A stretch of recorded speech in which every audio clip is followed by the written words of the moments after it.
आधुनिक भारत का इतिहास पढ़ाएंगे जो जो 68वीं से लेकर 38वीं से लेकर 68वीं तक का रहेगा। इसके बीच दोनों है बीपीएससी पीटी के लिए बहुत महत्वपूर्ण है। बीपीएससी पीटी के लिए प्रीवियस क्वेश्चन से पता लगता है कैसा क्वेश्चन आ रहा है। चलो सबसे पहले हम शुरू करते हैं फर्स्ट क्वेश्चन की ओर। पुर्तगाली उपनिवेश का प्रथम असराय भारत में कौन था? ऑप्शन सी अल्मींडा था। भारत में प्रथम पुर्तगाली वायसराय के रूप में फ्रांसिस्को डी अल्मींडा 1505 से 1509 का आगमन हुआ। वह 1505 ईस्वी में प्रांत में सूरत पहुंचा। 1505 में न भारत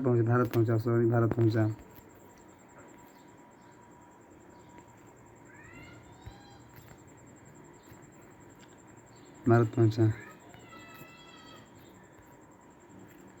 बंगाल की खाड़ी के समुद्री डकैती के हेतु उंगली का उपयोग करता था पुर्तगाली। इसलिए तो पुर्तगाली द्वारा उंगली को बंगाल की खाड़ी में समुद्री लूटपाट के लिए अड्डे के रूप में इस्तेमाल किया जाता था। निम्नलिखित अंग्रेजों में से किसे जहांगीर ने खान की उपाधि प्राप्त की? तो हॉकिंस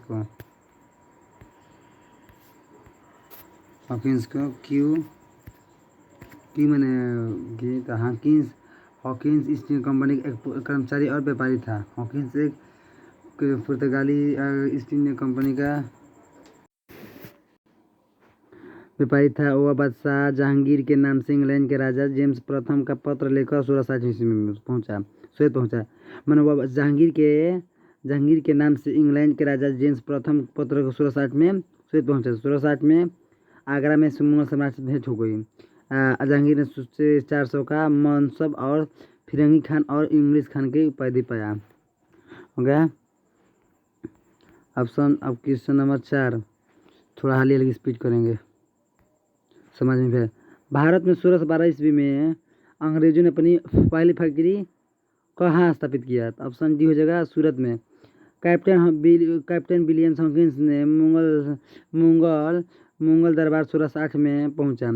कैप्टन विलियम हॉकिंस 1608 में कहाँ पहुंचा? तो 1660 में सूरत पहुंचा, किंतु सूरत में फैक्ट्री की स्थापना की अनुमति पाने सफल नहीं हो पाया। वो बोल रहा था कि मुझे क्या कहला सूरत में फैक्ट्री स्थापना करने की अनुमति दो। तो हॉकिंस ने मुगल दरबार में गया था, तो हॉकिंस ने जहांगीर ने उसको अनुमति नहीं दिया। अच्छा, तो 1611 में पुर्तगालियों के विरोध के बावजूद कैप्टन मिल्टन सूरत के समीप सौपल्ली पहुंचा और मुगल गवर्नर से वहां व्यापार करने की अनुमति पाने से में सफल हो गया। अच्छा, उसके बाद 1611 में पुर्तगाली जो थे विरोध कर रहे थे। उसके बावजूद भी मिल्टन ने सूरत समीप सौपल्ली में और मुगल गवर्नर से व्यापार करने की अनुमति पा लिया। कैप्टन बेस्ट द्वारा सूरत की बंदरगाह के विजय ने पुर्तगाली गद्दी के नियंत्रण से भंग किया। मैंने कैप्टन बेस्ट के मतलब मिल्टन ने उन्हें सूरत के बंदरगाह की विजय पर पुर्तगाली एकाधिकार के नियंत्रण से भंग किया, फिर भंग हो गया।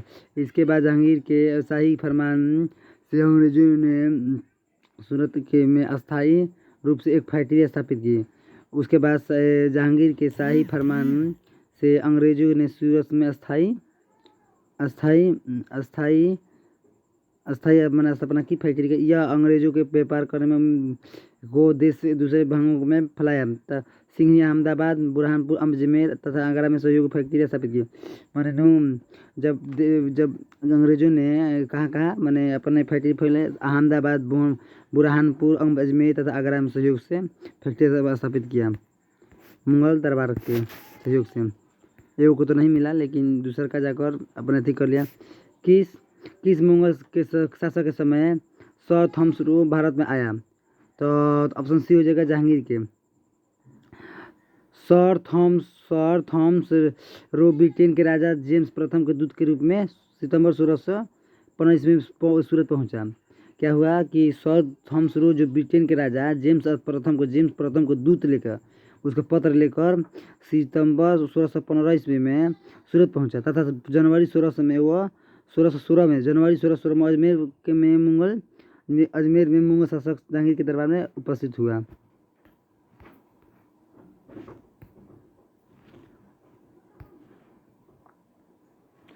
डच ईस्ट इंडिया कंपनी ने किस वर्ष अपनी फैक्ट्री पटना स्थापित की? तो ऑप्शन बी हो जाएगा 1632 में। तो 1632 में हो जाएगा। तो पटना डिस्ट्रिक्ट गैलेटियर इतिहास की किसी भी मानक पुस्तक या अन्यंत्र 1632 में पटना में डच फैक्ट्री की स्थापना का कोई हमें प्रमाण नहीं मिला है।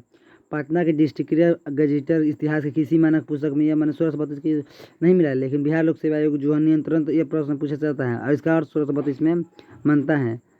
कुछ अप्रमाणिक के स्रोत में यह प्राप्त होता है कि सर्वप्रथम डचों ने पटना कॉलेज के उत्तरी इमारत में 1632 में डच फैक्ट्री की स्थापना की। इनकी रुचि सूतिवस्त्र, चीनी, सोरा, अफीम आदि में संबंधित व्यापार में था। किसके? डचों का। सर्वप्रथम किस मुगल शासक ने ब्रिटिश के विरोध संघर्ष किया? जहांगीर औरंगजेब। सर्वप्रथम किस मुगल शासक ने ब्रिटिश के विरोध संघर्ष किया? औरंगजेब। तो चलो औरंगजेब के बारे में जानते हैं। मुगल का अंग्रेजों ब्रिटिश से पहली बार संघर्ष 1686 ईस्वी में औरंगजेब के शासनकाल में हुआ था। मुगल का अंग्रेजों से पहली बार 1686 ईस्वी में औरंगजेब के शासनकाल में हुआ था। मुगल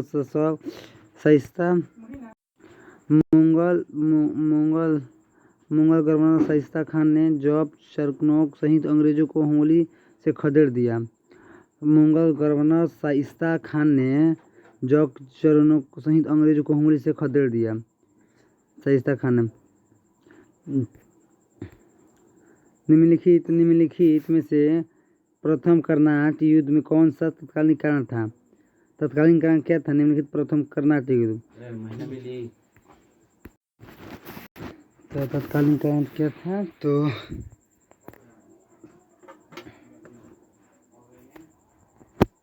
कारण क्या था? तो ऑप्शन डी हो जाएगा। अंग्रेजों द्वारा फ्रांसीसियों द्वारा जहाजों को अधिग्रहण।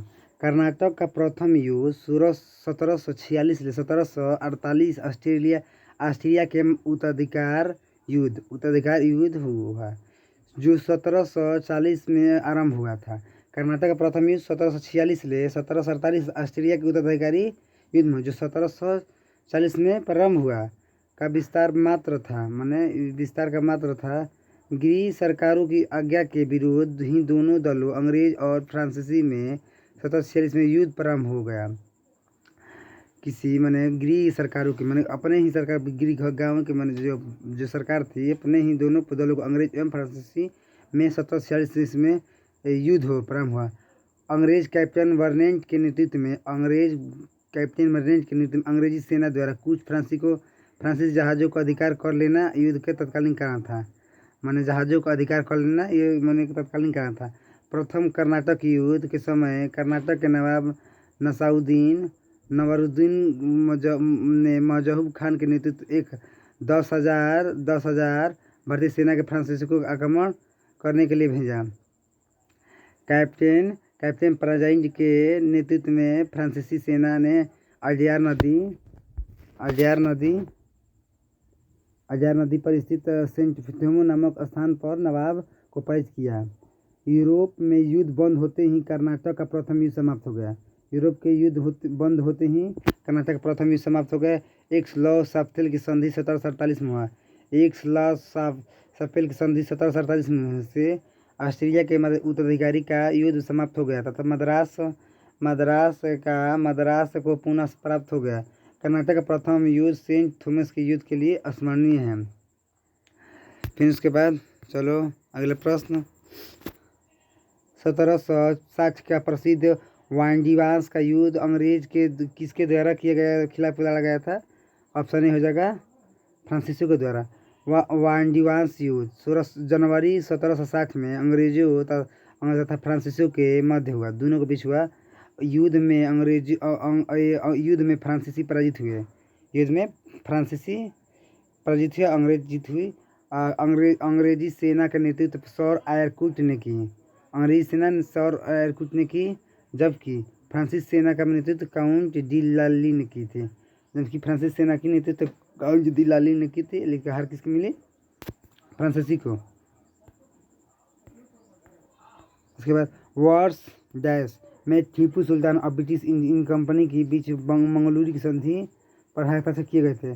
कब? तो 1784 ईस्वी में 1784 ईस्वी में टीपू सुल्तान और ब्रिटिश ईस्ट इंडिया कंपनी के बीच मंगलूरू की संधि पर हस्ताक्षर किए गए थे।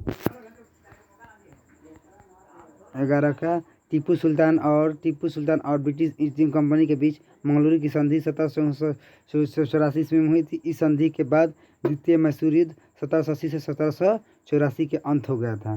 निम्नलिखित में से किस अंग्रेज अधिकारी ने पुर्तगालियों को सौपल्ली के स्थान पर हराया था? सौपल्ली के स्थान पर हराया था। तो 1611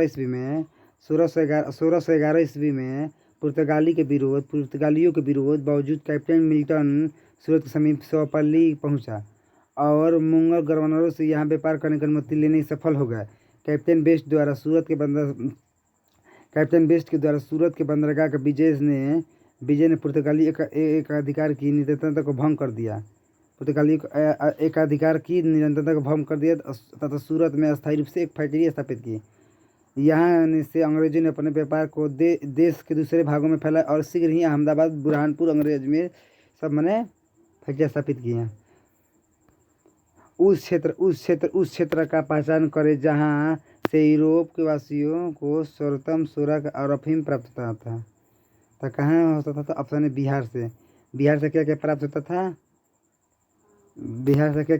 प्राप्त होता था? सोरा। यूरोप वासियों को सर्वोत्तम सोरा का अफीम बिहार से प्राप्त होता था। उस क्षेत्र का पहचान कर जहाँ यूरोप का वासियों को सर्वोत्तम।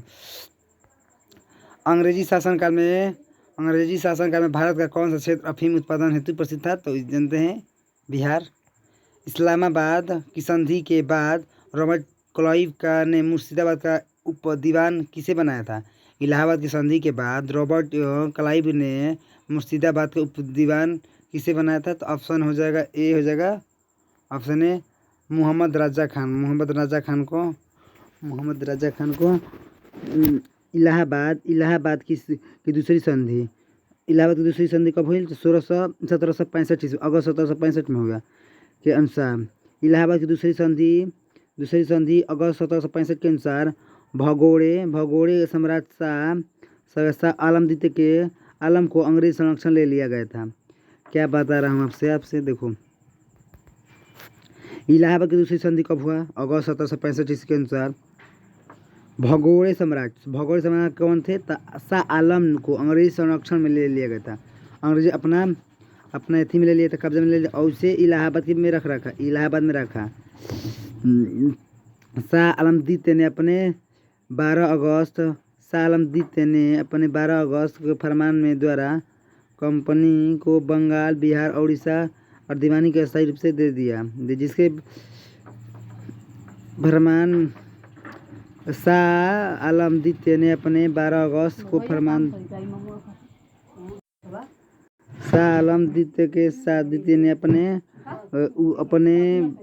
अपने 12 अगस्त के फरमान के द्वारा अपने कंपनी के बंगाल, बिहार और उड़ीसा की दीवानी अस्थायी रूप से दे दी, जिसके बदले कंपनी और सम्राट को 26 लाख रुपये देगी तथा नियोजकता के व्यय के लिए 53 लाख रुपये देगी। इस समय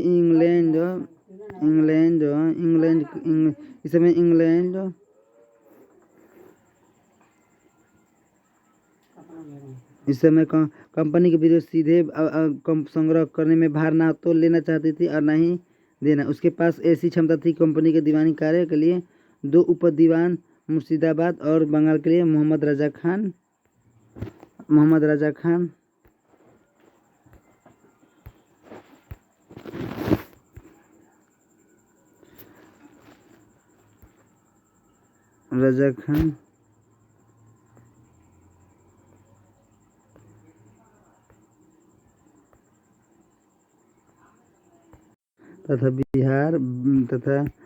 राजा खान तथा बिहार के जिले के राजा सीताब राय नियुक्त की। मोहम्मद रजा खान उपनाजिम के रूप में कार्य करते थे। इस प्रकार समस्त दीवानी तथा निजामत का कार्य भारतीय द्वारा ही चलाया थी। एक पूरी उत्तरदायित्व वो कंपनी था। सम्राट सम्राट शाह आलम द्वितीय ने ईस्ट इंडिया कंपनी को बंगाल, बिहार तथा उड़ीसा की दीवानी प्रदान की। तो 12 अगस्त 1765 ईस्वी को। देखो इसके बाद इसके देख लेते हैं वीडियो फिर दोबारा इसको अच्छा से। देखो इलाहाबाद की दूसरी संधि 12 माने अगस्त 1765 के अनुसार भगोड़े शाह आलम द्वितीय के अंग्रेजी संरक्षण में ले लिया था और उसे इलाहाबाद में रखा। शाह आलम द्वितीय ने अपने 12 अगस्त के फरमान द्वारा कंपनी को बंगाल, बिहार, उड़ीसा की दीवानी स्थायी रूप से दे दिया, जिसके बदले कंपनी को 26 लाख रुपया तथा निजामत के व्यय के लिए 53 लाख रुपया देगी। इस कंपनी के सीधे कर माने टैक्स संग्रह करने का भार ना तो लेना चाहती थी और न ही उसके पास क्षमता थी। कंपनी ने दीवानी के कार्य के लिए 2 उप दीवाने मुर्शिदाबाद बंगाल के लिए मोहम्मद रजा खान, 2 दीवान मुर्शिदाबाद बंगाल मोहम्मद रजा खान तथा बिहार के लिए राजा सिताब राय की नियुक्ति की। मोहम्मद रजा खान उपनाजिम के रूप में भी कार्य करते थे। इस प्रकार समस्त दीवानी तथा निजामत का कार्य भारतीय द्वारा ही चलाया था। एक उत्तरदायित्व तो कंपनी का था। साम्राज्य तो पढ़ा देते 12 अगस्त 1765 में। 16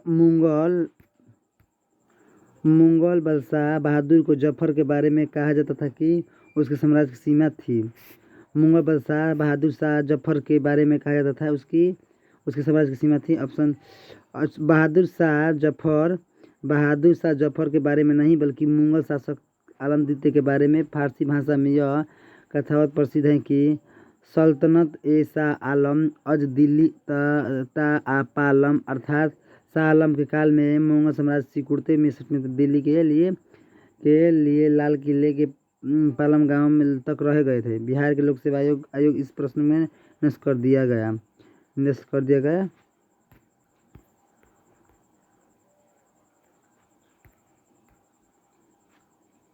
रणजीत सिंह ने प्रसिद्ध कोहिनूर हीरा प्राप्त किया था। रणजीत सिंह ने तो ऑप्शन नहीं हो जाएगा शाहसुजा में पंजाब अहमद शाह अब्दाली के साम्राज्य का भाग था। पंजाब अहमद शाह अब्दाली के साम्राज्य था, परंतु 1773 ईस्वी में उसकी मृत्यु के बाद मुल्तान, कश्मीर इत्यादि कुछ टुकड़े छोटे भागों में छोड़कर शेष पर सिख मिसालों का अधिकार हो गया। उधर अफगानों आंतरिक झगड़ों के कारण रणजीत सिंह को अपनी स्थिति दृढ़ करने में अवसर मिल गया। 1800 ईस्वी में अहमद शाह अब्दाली का पौत्र शाह सुजदा काबुल की गद्दी पर बैठा, परंतु उसके भाई शाह महमूद ने शक्तिशाली बजकई सरदारों फतेह खान और दोस्त मोहम्मद की सहायता से उसे 1809 में विस्थापित कर दिया, हटा दिया। स्वयं कश्मीर और पेशवार अधिकार कर लिया। इसी अवसर पर शाहजूजा ने काबुल का राज्य प्राप्त करने के लिए रणजीत सिंह से सहायता मांगी और उन्हें कोहिनूर का हीरा भेंट किया।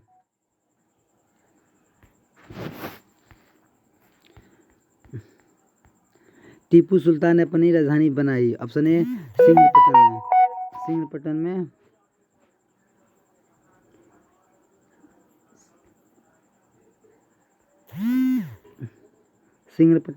टीपू सुल्तान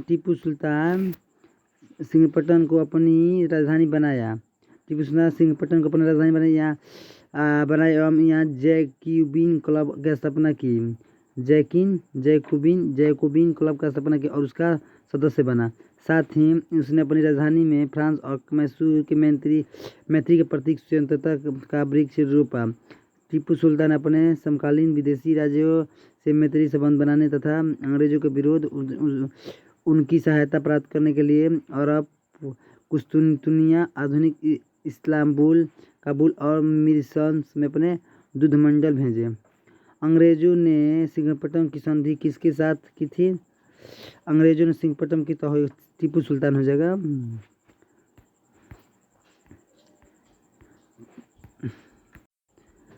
तृतीय तृतीय तृतीय अंगल युद्ध 1790 से 1792 में हुआ था। का अवसान श्रीरंगपट्टनम की संधि मार्च 1792 द्वारा हुआ था। तृतीय अंगल मैसूर युद्ध की संधि 1790 से 92 से मार्च 1792 द्वारा हुआ था। इस संधि में अंग्रेजों की ओर से करनिवास करवालिस तथा मैसूर की टीपू सुल्तान शामिल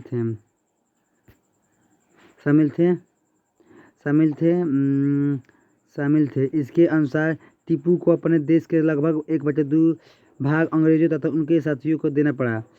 क्या मतलब, देखो, तृतीय अंगल मैसूर युद्ध 1790 से 92 का अवसान श्रीरंगपट्टनम संधि 1792 में द्वारा हुआ था। इस संधि में अंग्रेजों की ओर से करवालिस तथा मैसूर से टीपू सुल्तान शामिल थे। कौन कौन शामिल थे? तो करवालिस तथा मैसूर के सुल्तान शामिल थे। इसके अनुसार टीपू को अपने देश के लगभग 1/2 भाग अंग्रेजों तथा उनके साथियों को देना पड़ा। टीपू को अपने देश के 1/2 में से 1 भाग अंग्रेजों तथा उसके साथियों को देना पड़ा। साथ ही युद्ध में हार जाने के रूप में टीपू ने 3 करोड़ रुपये अंग्रेजों को देना था। 3 करोड़ रुपया अंग्रेजों को देना था। श्रीरंगपट्टनम की संधि के ये शामिल थे कि जब तक टीपू 3 करोड़ रुपया नहीं देंगे तब तक उसके 2 पुत्र अंग्रेजों के कब्जे में रहेंगे। करवालिस ने इसी संधि के बाद ये टिप्पणी की थी कि हमने अपने शत्रु को प्रभावशाली ढंग से पंगु बना दिया तथा संधियों को भी शक्तिशाली नहीं बनने दिया।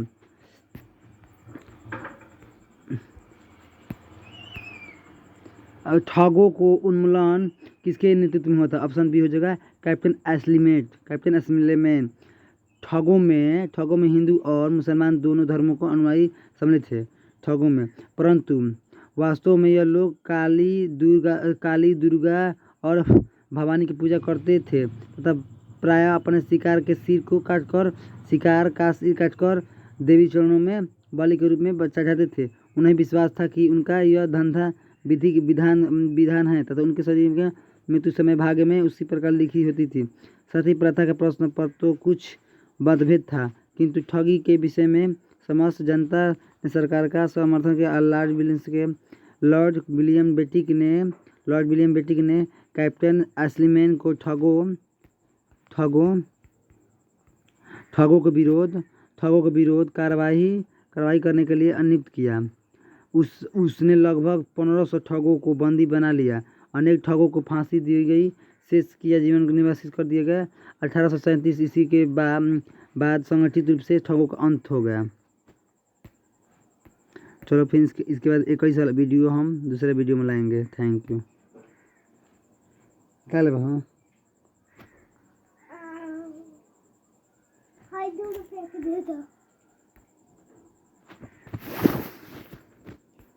₹2 के